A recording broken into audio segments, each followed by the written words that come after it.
All right, let's talk about language AI. It's everywhere, from the autocorrect on your phone that saves you from embarrassing typos, to these incredibly powerful chatbots that feel like they're changing everything. But how does it all actually work? Well, today we're going to pull back the curtain and demystify the tech that lets machines actually understand and even speak our language. So here's the game plan. We're going to start with the big fundamental problem. How do you even begin to teach a computer language? Then we'll get into what natural language processing, or NLP, actually is. After that, we'll dive into the absolute game changer, the LLM revolution.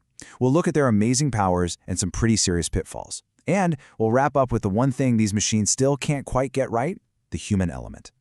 First up, let's get right to the heart of it.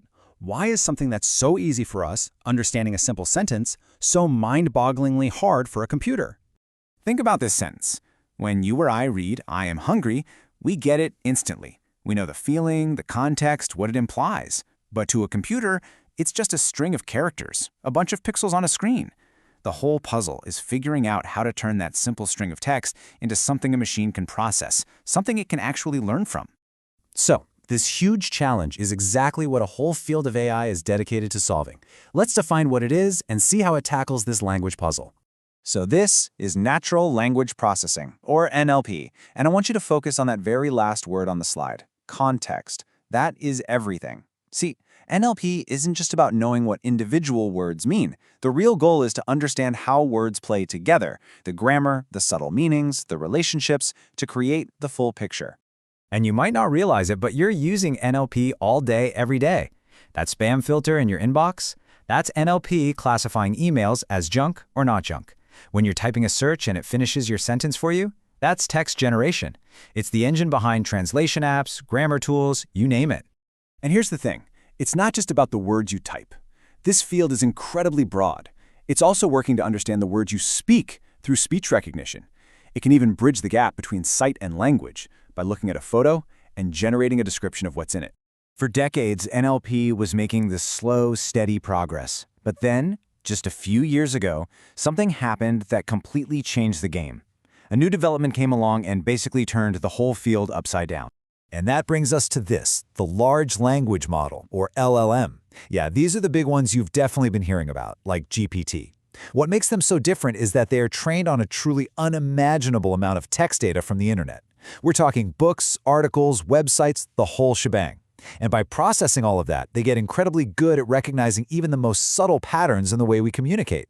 And this right here really shows you the massive shift. You see, the old way, it was like having a specialized toolbox. You need a different tool for every single job. One model for translation, a totally different one to analyze sentiment, another one to summarize text. But now, with LLMs, it's like having one single, super-powered multi-tool that can do all of those things, and way more, often without any special training. But of course, with great power comes, well, a few complications. This new paradigm is kind of a double-edged sword. It's given us these amazing new abilities, but it also comes with a whole new set of pretty serious challenges. So their power really comes from their mind-boggling scale. We're talking about billions of parameters, which you can kind of think of as tiny little adjustment knobs that the model tunes to get better and better at understanding language. And this massive scale leads to something truly wild called emergent abilities. These are skills that the model develops that nobody ever explicitly programmed it to do. Like a model trained almost entirely on English text might suddenly figure out how to write basic computer code or solve math problems. It's just learning so much about patterns that it starts making these incredible, unexpected connections. Okay, but here's the flip side, and it's a big one. These models can hallucinate, which is just a fancy way of saying they make things up. And they do it with incredible confidence. A model might write a whole biography about a person who never even existed, or cite a legal precedent that is completely fake. They also absorb and can even amplify the biases, good and bad, that are present in all the human text they're trained on. And, on a practical level, it takes a massive amount of computer power and energy to train and run these things. Okay, so this brings us to the final and maybe the most important piece of the puzzle. For all their incredible power, what are the things about human language that these models just can't quite get? Well, it turns out it's all the stuff that makes our conversations so human. LLMs still really struggle with the subtle art of sarcasm, with deep cultural context, with humor, and with all the ambiguity that we navigate so easily when we talk to each other. They often just miss the point. And this quote right here, this really gets to the core of it all. An LLM doesn't know what a cat is. Not really. It doesn't understand the feeling of being hungry. It is a brilliant statistical engine that has learned which words are most likely to show up after other words in any situation.